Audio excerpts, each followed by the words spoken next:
Hey, what's up, everybody? David Lewis with the Catalyst Movement podcast interview series here with another great one. It's always our goal to bring the best and the brightest from the industry or any industry, really just the best and the brightest, to come on and pick their brains and kind of find what makes them tick, their journey to where they are today, and get some value out of them.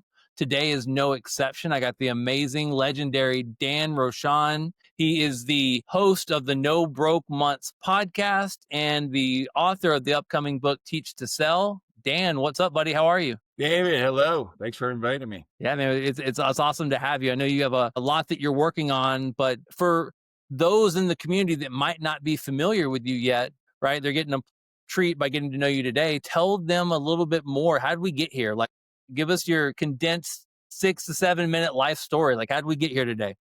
Obviously, there's a journey that we all experience. And I would say, from a perspective of business, my journey started about a little bit more than 20 years ago.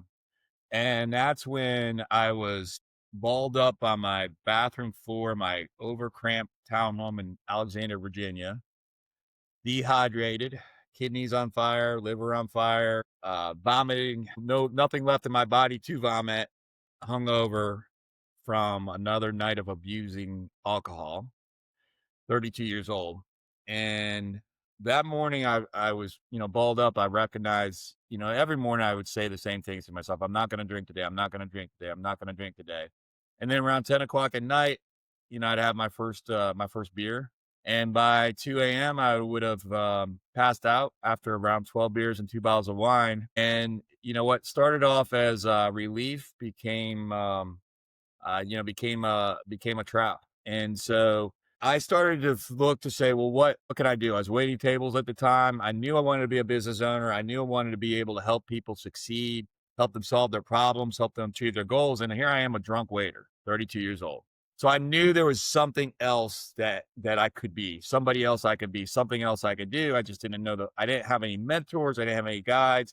And so I started saying, okay, what could I do? And I looked at these different, franchises, Quiznos and Five Guys, which was starting a franchise at the time, all these things. And, I met with the franchisors and found out it was going to take me $250,000 to $500,000 to start a franchise, and realized that my piggy bank didn't have that much money in it. My buddy Bill Cribbin, one day we're scooping butters to be able to get ready for the shift, and, we're putting in the ramekins, and Billy says to me, "Hey, Rochon, do you ever think about, being a real estate agent?" Because I had done some investments at that time. I did some flips and all that type of stuff. Had a couple rental properties, and I hadn't really considered it, but I was like, okay, well, let me take a look at this. I found out it was going to be around $2,000, around 60 hours of class work.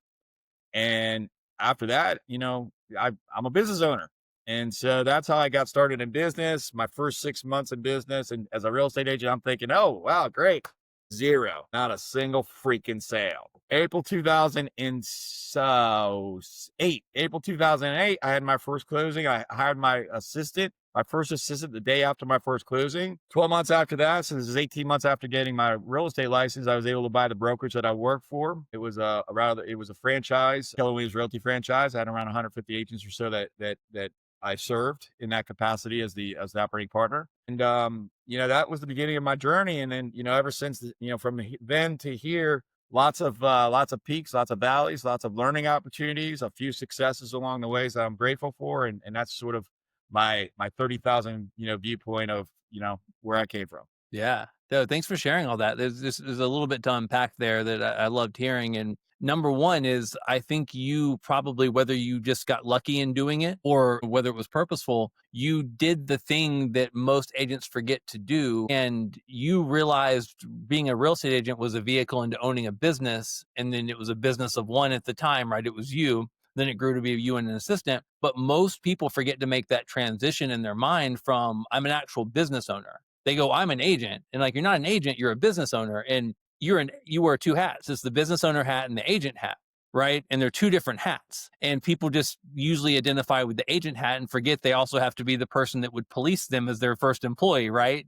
And like Yeah, you are your own boss. yeah, you came in with that mindset, but sometimes your own boss needs to give its employee number one a kick in the butt, and like, you realize that from the beginning, which is is really impressive because most people miss that. Yeah, I would say, and you're accurate on that. I'd break it down like this. I would say, and I'm not saying this to be critical, but I'm saying this because it's been my observation that the majority of people who get their real estate license will never succeed. And then you're left with, let's say, 10 or 15% who will have some sort of success. And of those 10 or 15%, I would say the majority of those people consider themselves salespeople. And then there's few that consider themselves business owners, right? So even if you're looking at like of the percentage of those that succeed, very, very few think about themselves as business owners. Now, as a business owner, I am also a salesperson, like you said, David, that I am my own employee. And yes, I have to be accountable to myself as my own boss, right? And that's now we're getting into some really, creepy stuff, right? A paradox there. It's like, hey, I want to take the day off, get back to work, that type of thing, right? But you have to be able to respect the entirety of saying, well, this is an opportunity to be a business owner. It is also an opportunity to be a salesperson if that's what you desire. But what I would recommend to your listeners is decide. And whatever you decide, that's cool, right? But don't make sure that you have the awareness that if you're going to decide to be a solopreneur, you're going to decide to be a salesperson and not be a business owner, that if you want to stop selling at some point in the future, you hopefully are married to somebody or a partner with somebody that's going to be able to support you, or you're going to have to get another job because if you're not building a business, you have to continue to do the activity. Yeah, no, that's exactly right. We always say is like whenever I'm coaching either agents on my team or I'm coaching, people outside that, have hired me to coach them. You always ask that question to a single agent, like, what'd you do on Thursday? And before you answer that question, you know what you did on Thursday. If you had to actually tell your boss what you did on Thursday, would you still have a job? And that's that piece that you look at, right? Like holding yourself accountable, like, because it's hard enough to be your own boss, but also too, like, man, you have absolute visibility on the fact that you've scrolled social media for an hour and you took a nap and you didn't make any calls, right? So it's a really interesting dynamic. But I think that is a big key to success is making that decision and being purposeful about it. So Yeah, and that go well, I ahead. was just gonna say that's what caused me to write the book Teach to Sell, right? Because what I realize is that there's people that have the ability to sell, but they don't have a crystal clear like what do I do? Right. So even if you want to be a business owner, even if you want to treat this like an asset and the opportunity that you have as an asset, there's still a whole bunch of things that you have to learn. And I recognize that over the last 20 years, I've gone through that journey. I've documented it, in thousands and tens of thousands of handwritten notes and I've spent more than $1 million on my own coaching for, somebody to coach or lead me in another $1 million to help other people that I work for me that I paid for their coaching. And so there's a whole bunch that I learned about how to build a business. And what I realized is that the education for that, it's just not out there. Right. And I recognize that there's a need in the marketplace and not just for real estate agents, but for sales professionals, service providers all across the board. And that's what caused me to be able to write the directions. Yeah, I love that. I wonder too. So when did you know that you knew what you were doing? Because I think there's this evolution. I know we're always kind of like not really know, you know what I'm saying? There's always Yeah. a degree of like we're always kind of in chaos. But at what point did you realize that I actually have kind of mastered in a way these sales processes and like the sales side of things in a way that I'm able to teach others? Like what was it? Was there a moment that you realized it? Was there like Yeah. when did that happen? I had a coach who was helping me. This was probably maybe 15 years ago, maybe. So let's say 5 years into being a real estate agent. By this point, I was already in a leadership position within my franchise and I already had responsibilities and I was really grateful for all that. But I remember my coach said to me once, he says, Dan, you know what you're doing and you have this skill, but you need to put it in a bottle and be able to then transfer that to other people. Okay. And so that was, I think, the beginning of my recognition that I did figure out at least certain components of things. Now, I certainly didn't within 5 years figure out every single component. So there's different ways when you ask that question. I'm like, well, when did I know that I was comfortable to take a listing? That was maybe a couple years. That was probably, I don't know how many listing appointments, right? Today, I go on a listing appointment. I'm still active in real estate sales, right? I lead a team and I do all kinds of different things. But one of my revenues, one of the ways I make money is I sell real estate. And so if I had I don't have a listing appointment today, but let's say I did have a listing appointment today, I would be very, very comfortable leaving my house, getting in my car, pulling up my GPS, and even recognizing where I'm going for the first time when I get into my car like not even knowing where the listing appointment is, going to the listing appointment, showing up and taking a listing, right? And that's not from like cockiness or anything. That's just from like, I've done it so many times before that I don't have to prepare. Then you may sit there and say, well, how can you get into something to prepare? It's like, we were talking about boxing before, right? And I know that you're a boxer, you own multiple boxing gyms. You would never advise somebody to step into a boxing gym without training. And by the time they get into a boxing gym, they probably have trained for thousands of hours before they get there. I tell this story in my book about Floyd Mayweather. There was a episode on the Tim Ferriss podcast in 2009 that Floyd Mayweather was getting ready for a boxing match. Tim, it was who was it? It was Triple H. It was a boxer. I don't know if I'm saying that correctly. Paul Levesque, I think is his name. Comes in there and says to Floyd Mayweather, is like, you're sitting here watching basketball. Like you have you're doing a world champion match here in about, an hour. Is this the way you're preparing? Floyd Mayweather, he's like, listen, I've already done everything I need to do to be prepared. I'm either ready or I'm not. Nothing's going to change that right now. So right now I'm just watching the game. Right. And so for me, it was like years and thousands and tens of thousands of hours of practicing the craft before I get to the comfort level where I am today, where it's just like a second nature. But that's just one component of real estate sales that I'm talking about, which is being a listing agent.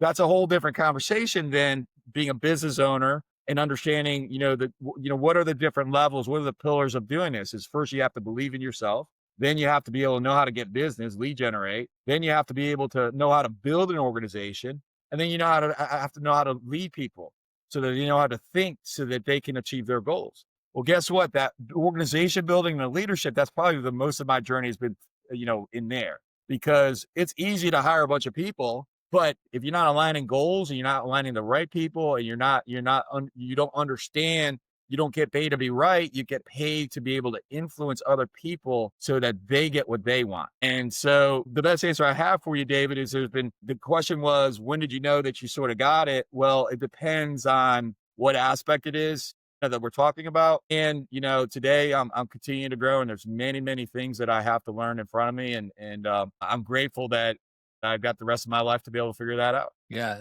it's powerful stuff. You talk about, it's always, it's always an evolution. It's always multiple seasons. And you're right. Like, you once you master something else, like the game's not over, you move into mastering something different, and time on task and the reps that it takes to be a, Mayweather style boxer, or a, Rochon level listing agent. Like, it really is a lot of time on task and situational experiences that kind of, add up in the end. Well, let me ask you this. So you've got this book that you mentioned earlier, Teach to Sell, and I kind of alluded to. Tell me about the evolution of wanting to write a book. Like how did you get to the point where you were like, hey, like, not only do I have this skill set, and now through leading others, I've kind of mastered the way to articulate it. Like, what kind of drove you to want to get it out to the public? Like, tell me the whole evolution of deciding to write a book. Yeah. So this is my second book. My first book was called Real Estate Evolution, and I self-published that, and we sold around 10,000 copies of that. And I'm really grateful for that. That was really pretty cool. And I was asked actually by one of my partners to write a book that was going to be helpful to other sales industries. And so it took me around the whole journey of writing the book. I mean, just even taking away the learning to write the book, which you're talking 10, 15 years at least, and 30s of thousands of hours. But it was really about like, why do I want to write a book? It's really to be able to get that message out into the world. But if anybody's considering to write a book, you have to understand that that's only one of two things. Okay. And it's the same thing in sales and anything, right? If nobody knows who David Lewis is, it doesn't matter how good of a real estate sales team he has. If nobody knows who Dan Rochon is as a real estate agent, it doesn't matter how good of a real estate agent he is. Okay. So if Dan writes the best book in the world to be able to help you get from where you are to where you want to be with a very, very clear, like, here's how to do that, and nobody knows about it, who cares? All right. So maybe I'm stepping a little bit, further along in the journey of the question that you asked me. It's like, well, what caused me to want to write it in the first place? It was therapy for me. I just sold I mentioned to you, I was a franchise owner for, I don't know if I mentioned how long I did that for, but for 10 years. And when I sold that franchise, I was at a sort of a turning point in my career where it's like, okay, what do I do next? So my first book took me 13 months to write. I wrote 3 hours a day for 13 months with 0 days off. I would wake up around 4 a.m. and would write from 4 to 7.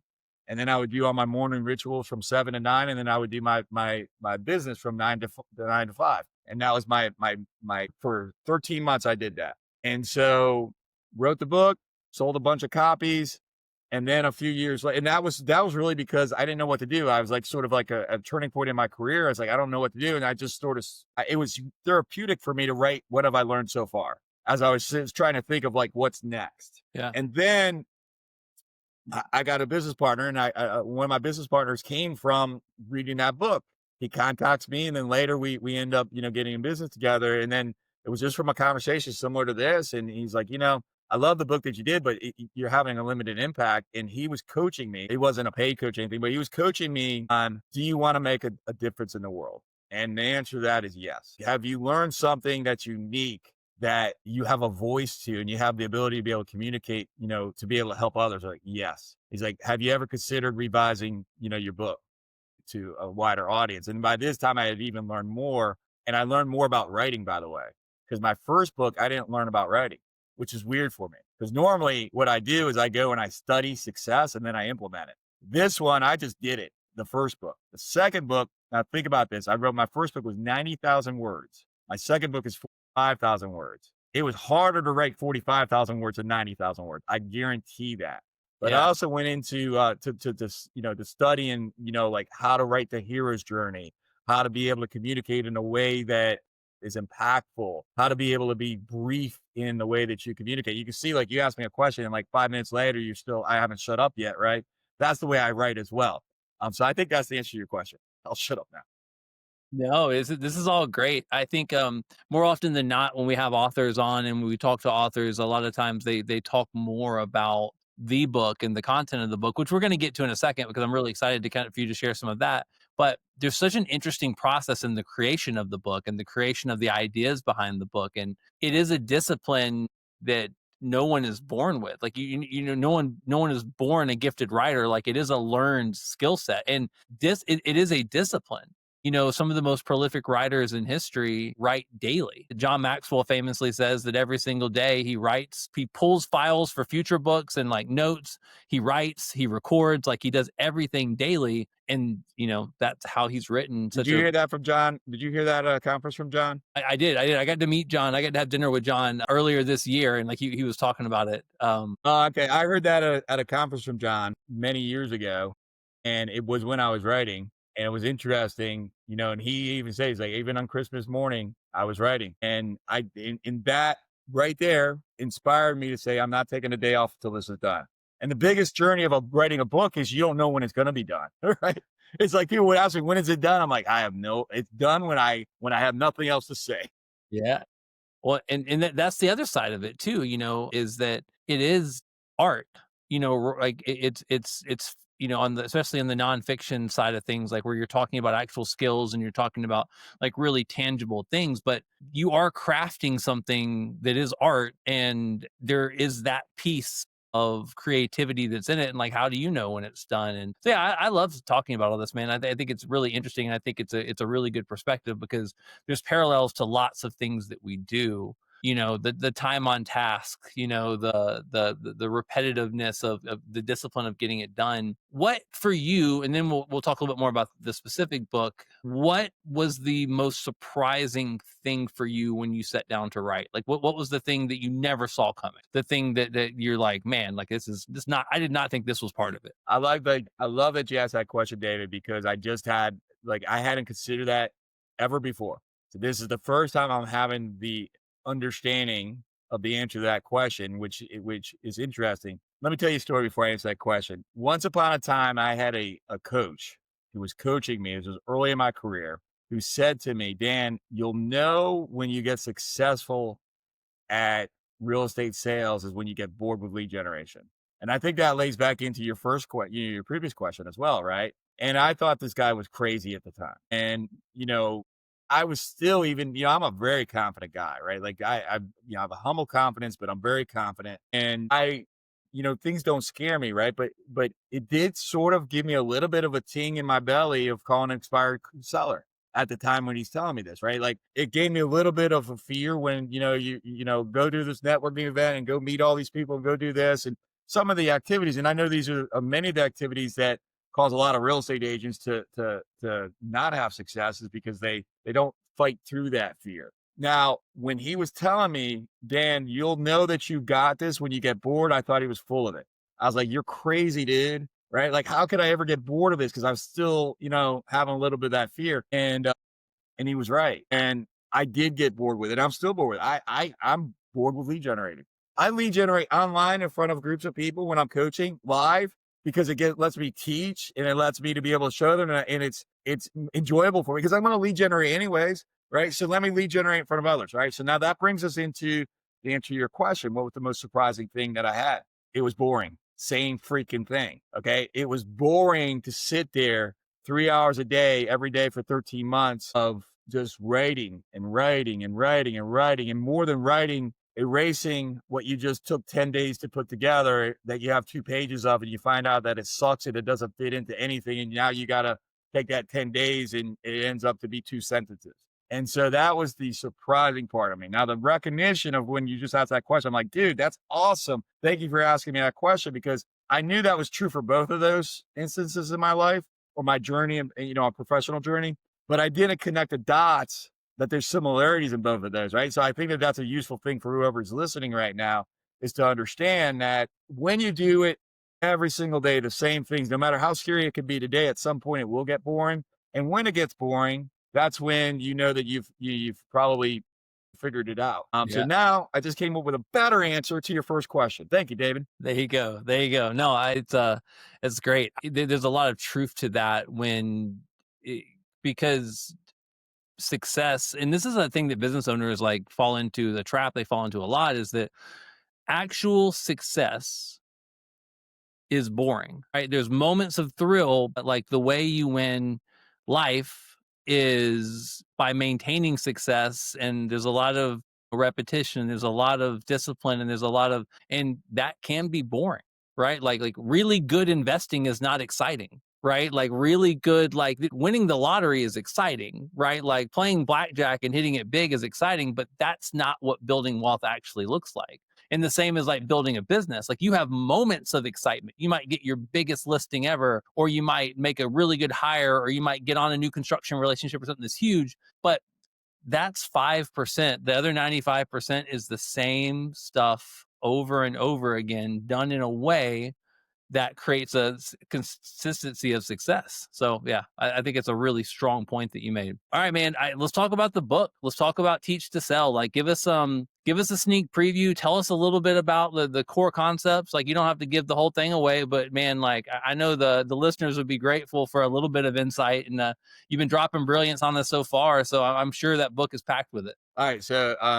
Teach to Sell. Well, first of all, like what is Teach to Sell? So Teach to Sell is about understanding how other people perceive the world. And I'll tell you a little bit more about that in a second. And then being able to connect with them in a way that is meaningful and then being able to ethically guide them so that they can get what they want. So when I'm teaching, when I'm mentoring, when I'm coaching, when I am leading, I'm not the guy that's going to sit up here and say to a group of real estate agents, here's the way you should do this. And here's what to say when a for sale by owner says to you, screw you. For me, I'm not even going to handle that objection. For me, I'm going to say, if somebody says, buzz off, Dan, and they hang up the phone on me, I'm not calling them back, but I am making the next call, right? So I understand that it's about positioning yourself so that you're able to be the guy or the gal. All right. And then how do you do that? You do that through being the known resource. You do that through being the person that can help others to know how to think so that they can get what they want. I started to say it's about, understanding how other people perceive the world. There's 5 ways that we perceive the world. That's our 5 senses. All right. So something happens and then you observe it. There's a circumstance and then you have a thought about it. And I go through this in the book. And then when you have that thought about it, you're going to have a feeling and then you're going to take an action. Then you're going to have a result. Okay. And so that's the way I call that a circle. It's called the self-coaching model, But I call that a circle of the reason why you get the same results in life over and over and over again, right? Why you keep hitting that ceiling of achievement and not breaking through it. So how if it's a closed loop of there's going to be a circumstance, and then you're going to have a thought, and then you're going to have a feeling, then you can take an action, and you have a result, and now that results feed back into your circumstance. So then, how do you change things? So I'll give your listeners some advice on that. You change things through being able to program your subconscious, because we are in a subconscious state the majority of our days. David, when you're sparring, you're probably not thinking when you're sparring. Would you say that that's true? I mean, you're reacting, right? Like life is full of reactions, and yeah, and sparring specifically, you are reacting. Right. But when you're training to spar, you're thinking through it, right? There's times when you're like, okay, I got to do this. I got to do this combination. I got to move my body this way, that way. So that when it's live, you just react. Yeah, that's exactly And right. and that's a good example. When you go on a listing, when I go on a listing appointment, I am not thinking about what I'm doing. I'm just doing it. So that's because you're operating from your subconscious. And so the majority of our time you're driving to the store, you're subconsciously driving there. It's our conscious level that we can alter and break that cycle of the, I described before, to get different results. So then what could you do? You could take a look at your relationships. You could take a look at your spiritual connections, your health. You can do things like meditation and affirmations and visualizations. And you can do things like exercise. There are things that you can do to be able to train your body, your physiology, your subconscious to be able to have a more meaningful perspective that you can then believe in yourself. So I take the first section of my book of Teach to Sell is about belief. And I give the audience, I give the readers a very specific, here's where the problem is, and here's where the solution is. And the book is the guide to be able to help you achieve whatever it is that you're intending to achieve. So that if right now you're not getting the results in your life that you want to get, that's the problem. What do you want to do? You want to be able to achieve a goal. So now what's the gap? The gap is it's not the gap. First, you got to understand how to be able to change your belief system before you can do something. And then after you handle the belief, and that's about 1/3 of the book, now it's about lead generation. So I didn't even start about lead generation to like a page 150 or something like that, right? Now we say, how do you get business, right? It's going to be prospecting and networking and marketing, and how, what's cost what? Prospecting costs you time, marketing costs you money, networking costs you both, but you got to be able to do something. My recommendation for business owners is to do 1 to 3 hours a day, 5 days a week. If you're a salesperson, 1 to 3 hours a day, 5 days a week to lead generate. And people say to me, that's a whole bunch, Dan. I'm like, dude, I'm telling you, you are a salesperson. I'm asking you can make hundreds of thousands of dollars doing this by doing your job 1 to 3 hours a day, 5 days a week. Like that's not a big ask. And then I'll tell you the last 2 sections of the book, and then we can dive into any of this if you'd like. And then once you're able to lead generate and find business, it's you're go back to your assets. You only have so much time. You got 24 hours a day. You could create money, but you can't create time. So now, if you want to continue to grow, then as you create money, you invest that money into buying your time back by building your organization. Hmm. So now the organization you build through, virtual assistants, you can build through systems, but it's not just like most people think, oh, I'm going to get a virtual assistant. I'm going to say, hey, you're my magic ticket. Go make me money. And they don't train them. They don't make sure they have the right person, etc. But guess what? There are world-class people all across the world. And the American dollar can go much further in most other places of the world. So for me, once I understood that, my first assistant, I told you I hired her the day after my first closing. I paid her like $85,000 a year. Yeah. Today, I've got somebody, and this is 15, 20 years later, at a fraction of that cost, that's better than she was. So that's the third section. The third pillar of the book is how to build an organization. And then lastly, now as you build your organization, now you've got to be able to help the people within your organization to succeed. And that's what we call leadership. And my definition of leadership is simple. It's to teach another person how to think so that they can get what they want. And I go through an entire section to be able to understand how to do that effectively. Yeah, that's great. So we've got your mindset and your beliefs.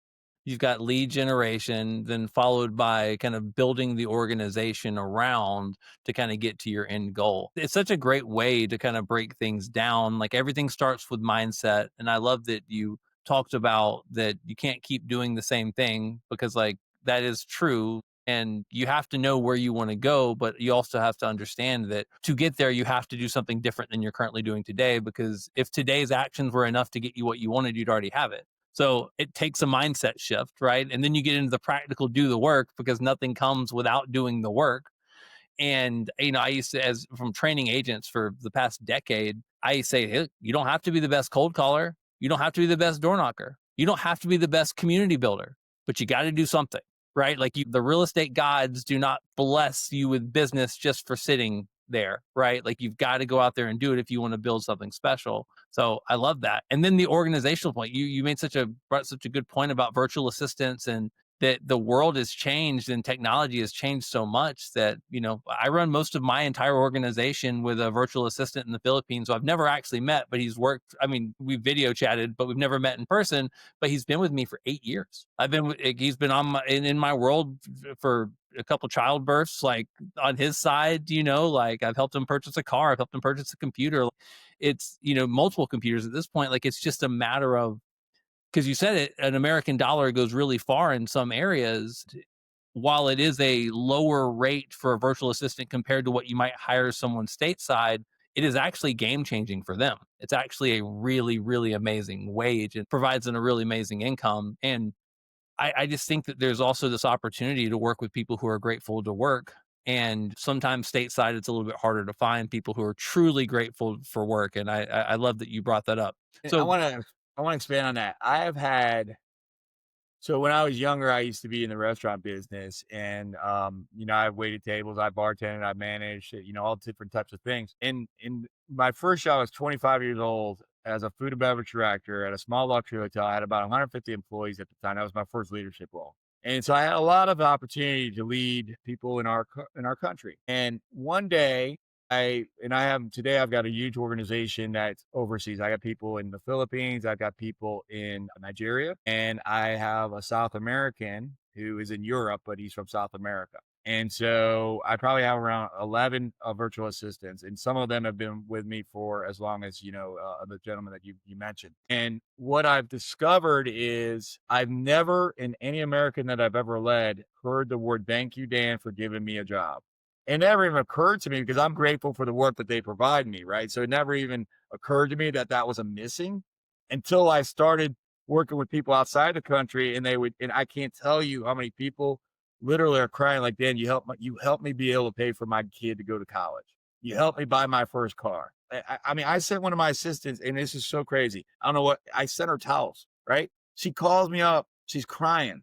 Like, "Dan, I never had a set of new towels." Such a simple freaking thing. Another one, a refrigerator. Family never had a refrigerator, ever, never had a refrigerator, right? And so now it's like I'm able to provide an opportunity for somebody who's definitely doing their end of the bargain, right? Because if they weren't doing their end of the bargain, we wouldn't be in a relationship. And now we can have a reciprocal relationship where they're able to help you and you're able to help them. And that's where you go back into that journey of what you've discovered through the years. I didn't know that year 2, year 3 as in the business. Even after I bought the brokerage, I didn't know that. I had to learn that. I had to discover that. And, that's where I go through, in the journey of the book, where I go through exactly, here's how you do this. So I don't tell you how to hire a virtual assistant. I tell you, here's how you hire. Well, the first step in hiring, guarantee you, the listeners, you're going to hear this first step. You're going to be surprised. First step in hiring is discover who you are. What is your values? What are your beliefs? What is it that you want to achieve? So if you think about what is it you want to achieve, that would be considered your vision. And then how do I want to achieve it? That would be considered your mission. Now it goes back to what you said, David. You don't have to door knock. You don't have to do for sale by owners. You don't have to do expires. You don't have to do YouTube marketing. You don't have to do anything, but you got to do something. So then I give you an exercise in the book of what is it that you should do? Well, let's start with yourself first. What's your superpower? When you ask your best friend, your wife, your daughter, your partner, you ask them, say, what am I good at doing? Nothing to do with business. And then you write it down. What am I good at doing? And then you sit there and you say, what are all the different options of what I could do to be able to get business? And we just went through, 4 or 5 of them right there. And now you take and you pair your superpower with the way you say, well, if I'm going to do door knocking, what behavior does it take to door knock? Somebody who's a little bit fearless, somebody who likes to be active and walk around, somebody who is charismatic, probably somebody who is willing to do the work consistently, rain or shine. If that's me and that's my behavior and my superpowers, guess what? Now that's an option for me to do. Yeah. Okay. So it's really taking a look at who you are, and then you move that into hiring. I don't hire a virtual assistant. Don't do any of that until you figure out who the heck you are. Yeah. And then where are your strengths, what are your weaknesses, and then you supplement your weaknesses. And now you find people with a record of success, because that's the easiest way to determine the future. And then you make sure that you're critical about who you're hiring, and then you set expectations, and then you agree on the expectations, and then you give them every tool that they need to succeed, and then you get the hell out their way. Yeah. That's the pathway that I teach in the book of how to be able to hire. Yeah, it's really a great breakdown because you hit the nail on the head. Is that like if you're a record breaking mile runner and you improve on your mile time, you're usually improving by half a second or a second. It's not a lot of impact, right? But if you've never run before and you start to figure out how to run a mile, you're shaving off 15 minutes, 30 minutes, 20 minutes off of your time. So your overall impact is bigger. And my whole point in saying that is that like you can sharpen your superpower if you want, but it's already your superpower and the incremental effect is smaller. But if you start to sharpen your weakness or improve your weakness by hiring or by making yourself better at that, the incremental difference is giant. So I love that you focused on that. And because the key to knowing how to get from where you are to want to be is knowing what is my superpower, what are my strengths and weaknesses, so I can either supplement or improve upon those things that'll have the biggest impact on my business. Yeah, absolutely. And it's just like my daughter, 15-year-old daughter, she's in ninth grade. I focus on her A's, not her C's. Now I want the C's to be B's. All right. And I'm encouraging on that, right? But I recognize her strengths. She is very charismatic. She is lovable. I'm not saying that because I'm her dad. She is, right? Like she come in a room, you can't help but love the girl, right? She has dyslexia. All right. So she learning is academically is hard for her. Right. And I know when she's 25 years old, she's not going to be in some sort of profession where it's going to take, the knowledge to be able, the academic knowledge, but I know she's going to be successful because of her charisma, because of her beautiful personality and her kindness and her caring. Right. So that's what I lean into. So same way in business, you got to find people that you can help lean into their strengths. But guess what? If their strengths overlap your strengths, you're going to have a shaky wheel. So you got to, just like what you said, David, supplement, say, what are my weaknesses? That's where you start. And now let me get somebody else who's strong where I suck. Yeah, I think that's brilliant. Well, we're wrapping up here. Give me the byline of the book. Tell me who this book is for and why people need to rush to get it. This book was written for sales professionals who are looking for a pathway to consistent and predictable income. You probably got your license thinking that, I'm going to make a fortune. And then you discovered that it was hard. And then maybe you figured out how to make sales. And then you said, well, I want to build a team. And then you discovered it is hard. And then maybe you got a team of people together, but you weren't getting the performance and you didn't know how to lead them. And it is for that person right now who wants to be able to understand that there is a way, there is a pathway that you can be able, no matter where you are in the journey, on day 1, day 10, year 10, to be able to achieve what it is that you're looking for. So the book is specifically crafted for small business owners, sales professionals, and entrepreneurs, and it addresses the universal need for sales skills to achieve your success. Recognizing that there is a way, there is a guide to be able to achieve consistent, predictable income. And that's what Teach to Sell provides them. I love that. Well, once again, I just want to thank you. Like you've been dropping knowledge bombs this entire time. It's all been brilliant and we appreciate it. The legendary Dan Rochon, the host of the No Broke Months podcast, his book coming at you soon, Teach to Sell. I'll make sure you guys all have links on where to find it. If you want to find Dan, where can they find you? First, you can visit www.teachtosellbook.com. That's teachtosellbook.com. And we're offering for anybody, because my mission, part of my business mission, is to help 1 million service provider salespeople to be able to have consistent, predictable income. When you get the book by visiting that website, you can get it from Barnes and Nobles, you can get it from Amazon, you can get it from Books A Million, any of the traditional books avenues. But when you go to teachtosellbook.com, I'm going to give you $10,000 of training on demand, digital, which is also supplemented with live group sessions as well. And so teachyourselfbook.com is the best way to find me. Outside that, just Google DanRochon. And if you reach out to me, I promise you I'll follow back up with you. I love that. I love that.